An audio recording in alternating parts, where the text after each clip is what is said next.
If you're in your 40s or your 50s, even if you're aging up to your 60s and your 70s, this is a conversation you need to pay attention to, because there are opportunities for you to not only use your real estate as leverage and downsize, but also opportunities for you to build wealth for your family, for your kids and your grandkids by starting the process of downsizing earlier.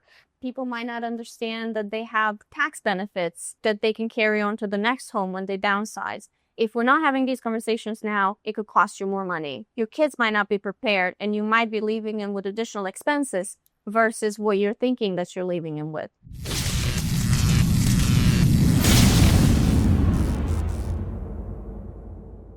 Recently, I went back home to North Carolina to visit my family, and I was looking around my dad's house, which is a farm. I think like 14, 15 acres of the farm. And then there's another 15 or 20 acres kind of scattered around. And I noticed all the farm equipment, and I noticed all of the like trinkets and things inside the house.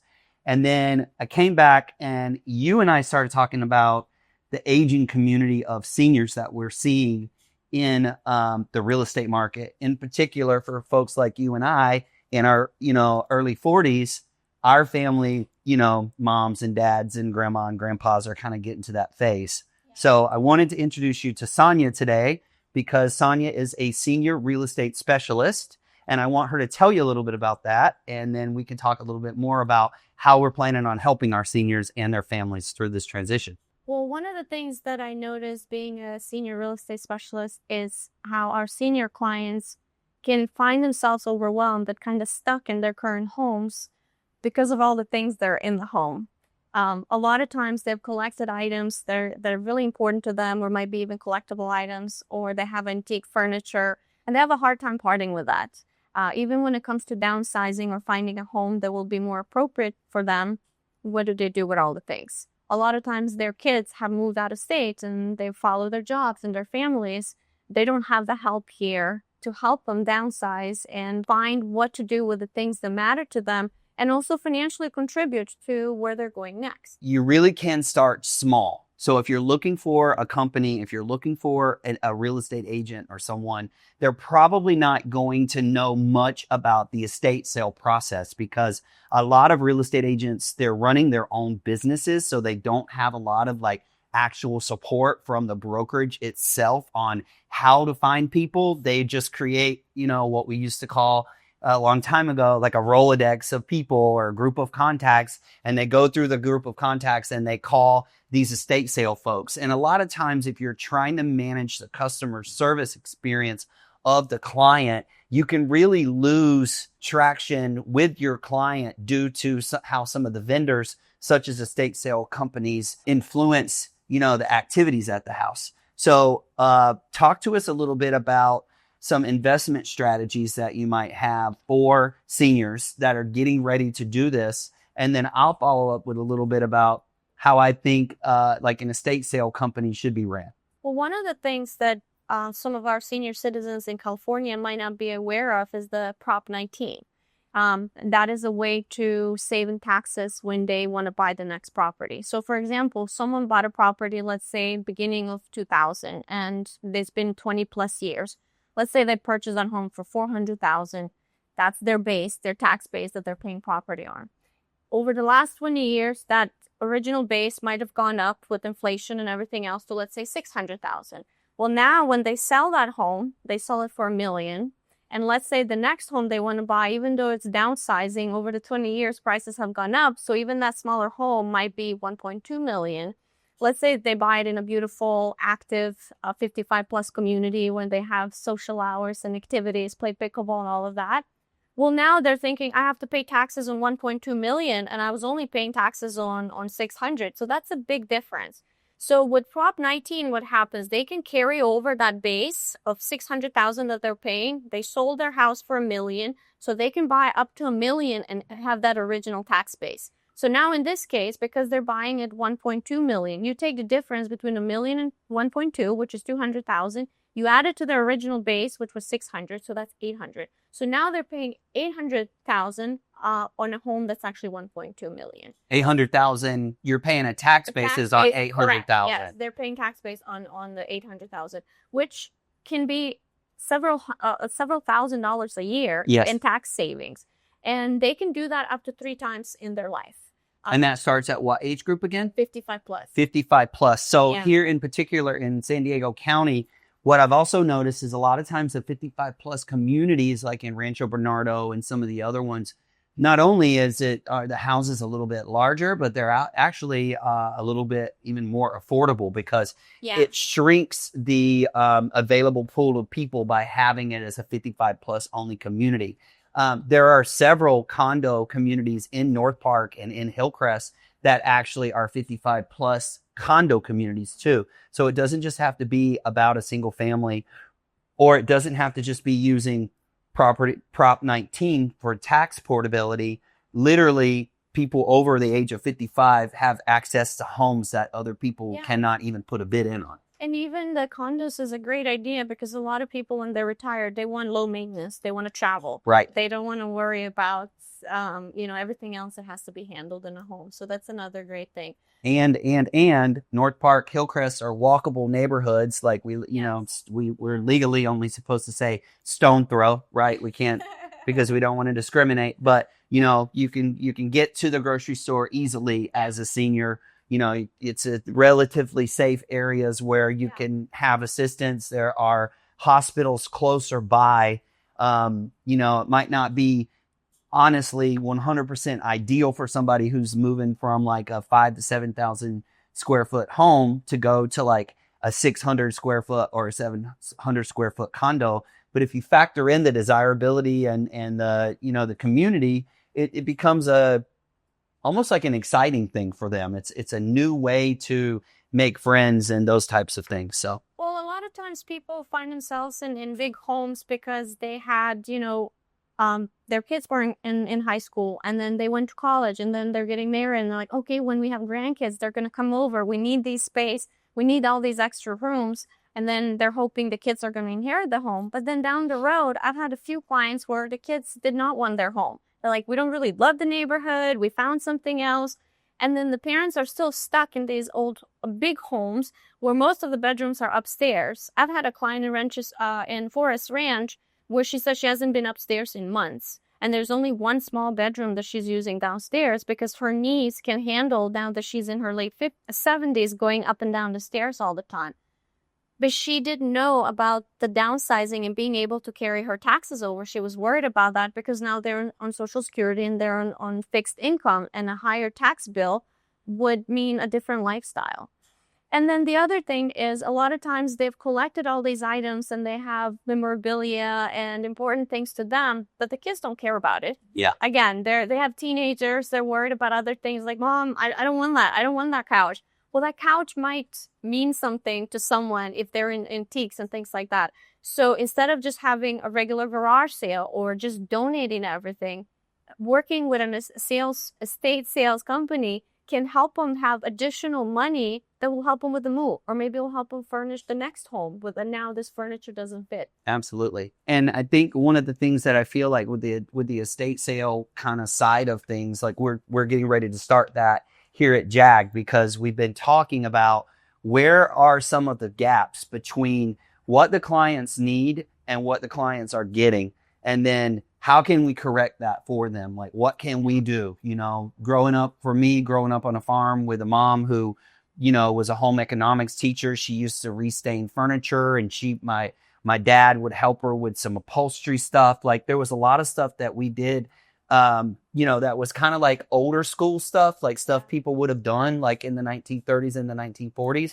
But because of where we lived, it was common. So I got to know a lot about like antiques and antique furniture and, bureaus. And I love Antiques Roadshow. It's coming back. It is coming back. Like the younger generation, they love thrifting. They love finding these unique places. They love restaining, repainting, making their own, but it's something from the early 1900s. Yes. And that's where I'm really excited about everything that we're doing at JAG, because this was a gap that we noticed that our clients sometimes are stuck or they're afraid to make that next move because they don't know what to do with their stuff.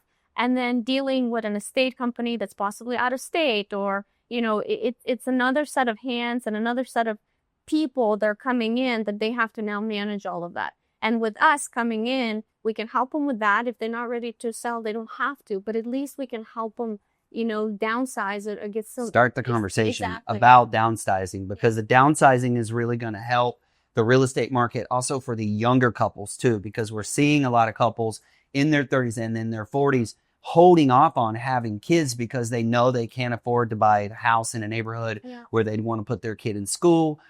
There's a lot of factors that it's not always, just what we hear on the news. It's like, how am I going to afford this? Right? Like, kids are expensive, even though I want them. I want kids. So it does help with the affordability of things too, if we can start having conversations with the seniors about taking the next step in life so that things are active for you, because the older you get, the less active you are in a larger home, because all you're doing is going from the kitchen to the living room to maybe the garage to go run some errands. But in a smaller space, in a active and thriving 55 plus community, the sidewalks are actually built so that people will be on the sidewalk, getting to know their neighbors. They plan those communities almost like Golden Girls style. Yeah.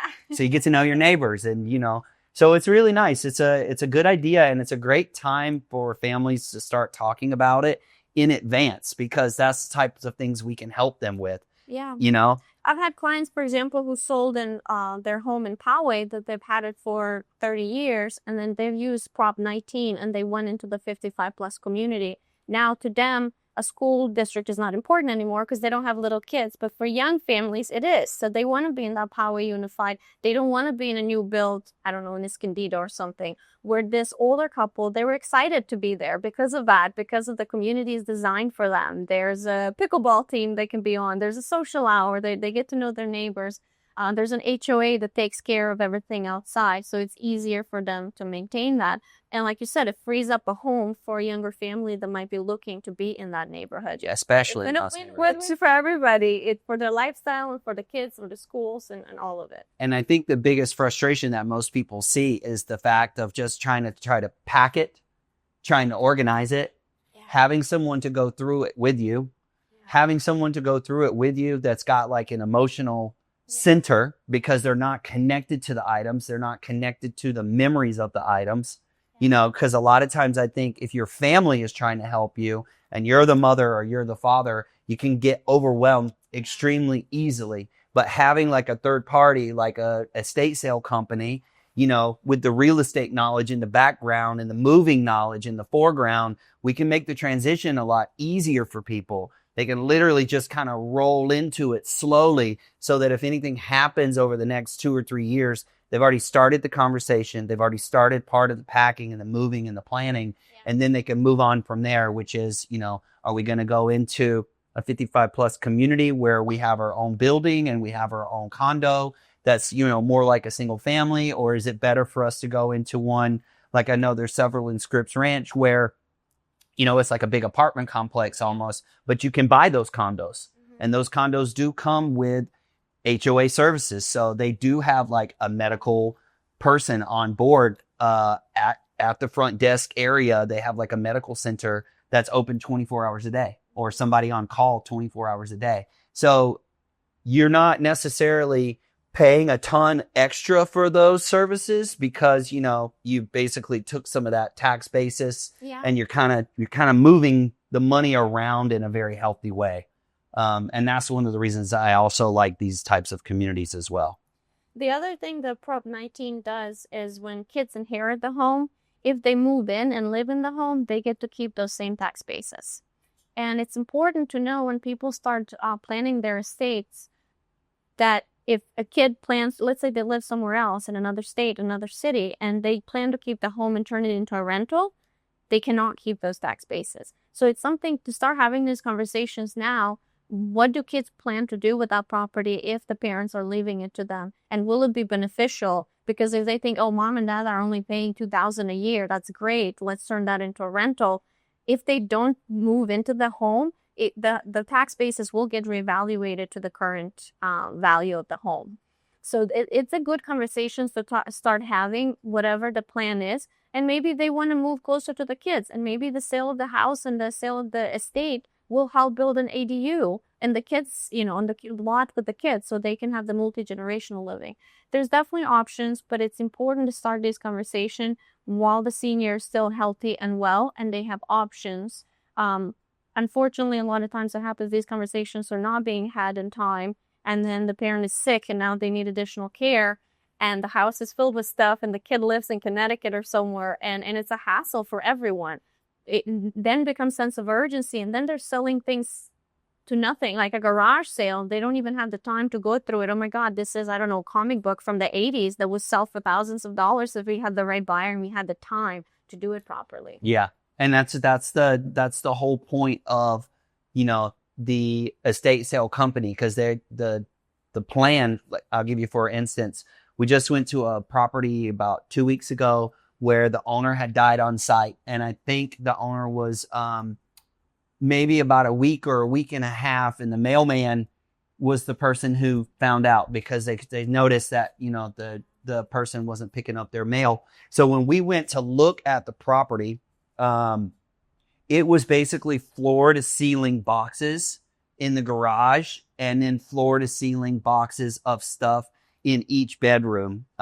This particular person was big with comic books and 1960, 1970, 1980 kind of like movies. So, he had a lot of stuff from like Elvira, which I remember that from the 80s, and a lot of stuff from like Alf and these types of things. And there are collectors for those things, so to put those types of things on a table at a garage sale and then sell them for $1 or $2 when a collector in Las Vegas or a collector in New York that owns a comic shop, would want to buy a whole, section of those like 1980s memorabilia, we could look for that buyer for somebody. That's the purpose of an estate sale company. But you would have to be invested in starting that process a little bit faster than just wanting to clean it all out, So there's a lot of ways for families to use estate sales, and as seniors,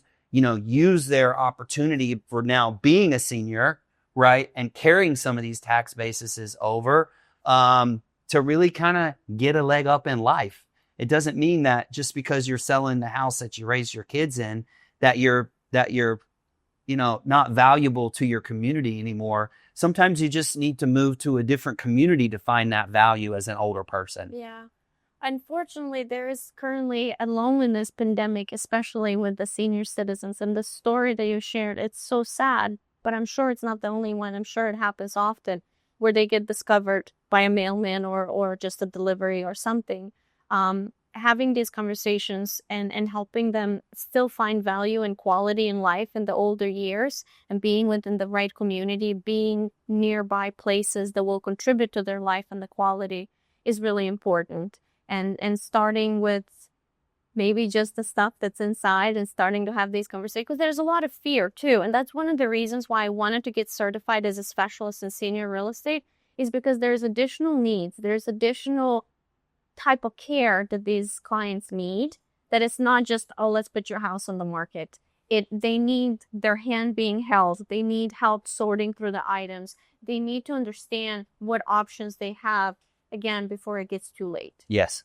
And the best part about it too is for the senior, it doesn't have to feel like they were pressured into it. Yeah. And for the family, it doesn't feel like they had to be pressured into it. Like, because, they're not sick yet, or they're not, experiencing, loss in different directions, because we all know that when you're experiencing like, loneliness or depression, as you start to get older, sometimes it gets harder and harder just to reach out because you don't want to bother anybody. Yeah. You know what I mean? That's the hard thing.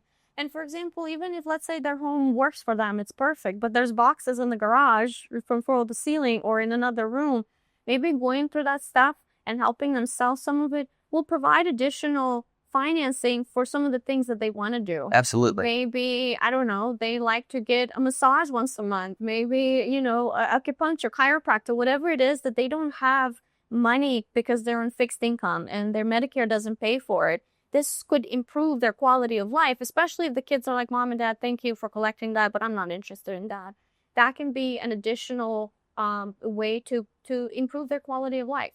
Yeah. And especially if we're having the conversations early enough with the family where, it doesn't get to a point where they feel so bombarded, and then they're watching not only everything that the grandparent or the parent had kind of collected over the years and knew there was some monetary value behind, right?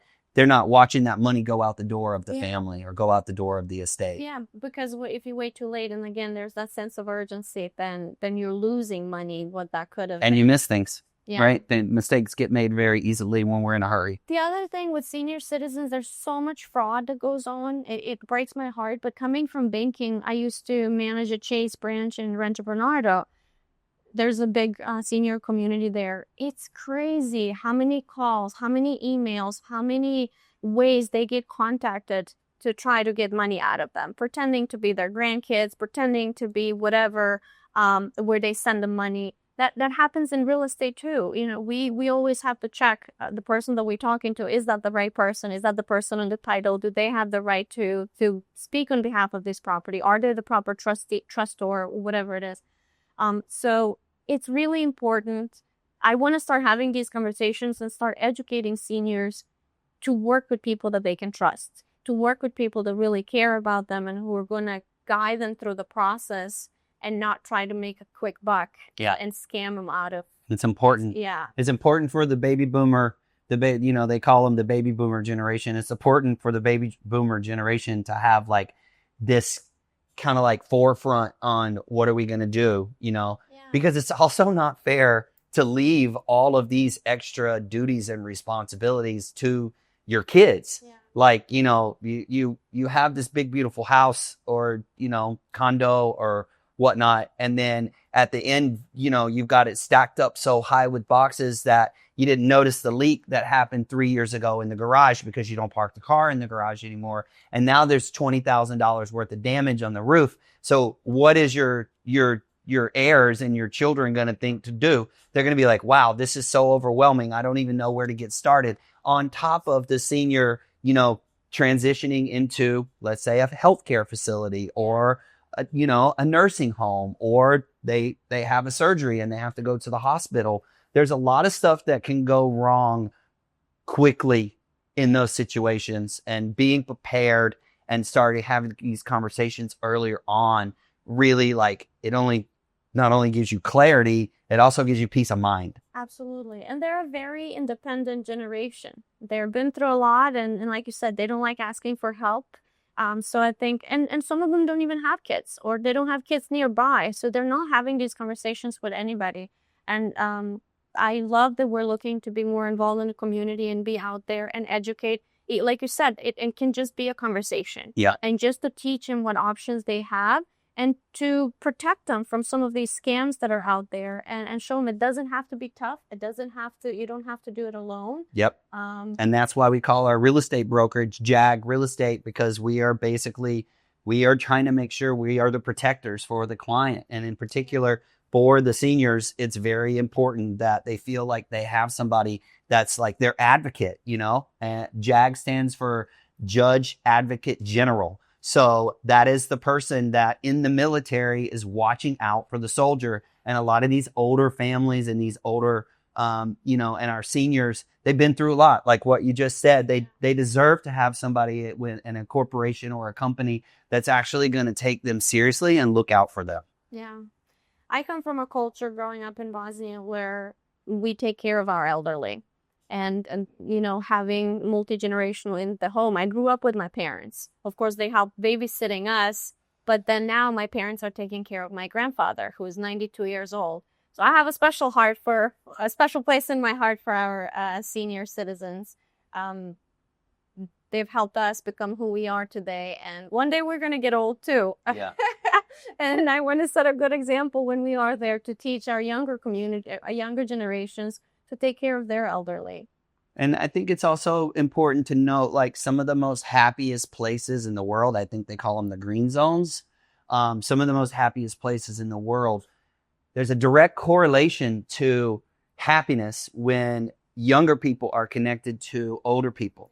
And, even in like you said, pickleball games and that kind of thing, because the vitality of the younger person can increase the mood of the older person. So in Japan in particular, they have a lot of activities where seniors at a senior center, or, you know, they go to an elementary school or whatever, that they have activities to do as a part of their community. So that's one of the things I think we could probably even look into as a business, is trying to connect some of these, you know, some of these opportunities together. I was just at a meeting with Discover PB, and they're talking about, there's another nonprofit called Beautiful PB, and they're looking to create an event down in Ocean Boulevard for seniors. Oh, cool. And they're going to block the street, and it's going to, I don't know what else is going to be out there, but there's going to be activities, and there's going to be a way for them. I definitely want to contribute. I want to volunteer and set that up. I think it's a great thing to do in our community. Yeah. And it helps us too, as we're starting, like, you know, I'm 46 now. Yeah. So I realize I'm kind of getting up. We were talking about it earlier today in the office, like what kind of health ailments hit you when you're in your 30s? Yeah. You know, what kind of health ailments hit you when you're in your 40s? And now that I'm getting close to 50, I'm like, okay, I got to start, you know, I'm not running on the boardwalk anymore because I have a bad back, but I'm riding my bike. So you start to make those adjustments. But if you don't really have anybody who's also interested in having those conversations with you, and, you know, you've been in that single family home neighborhood that you raised your kids in, and you've been the single, you know, the single person or the married couple living in a 5-bedroom house, and it's just the two of you, you eventually start to disappear in your own community because there's nothing holding you to the community the way that it used to, you know? So that's why we wanted to talk about this today. So if you're interested in learning more about some of the senior facilities and the senior opportunities that are out there, whether you're in your 30s, 40s, or 50s, or beyond, hit like and subscribe, because this will be a series that we continue on here at Jag Real Estate to teach you more about how to prep and take wealth with you into your golden years.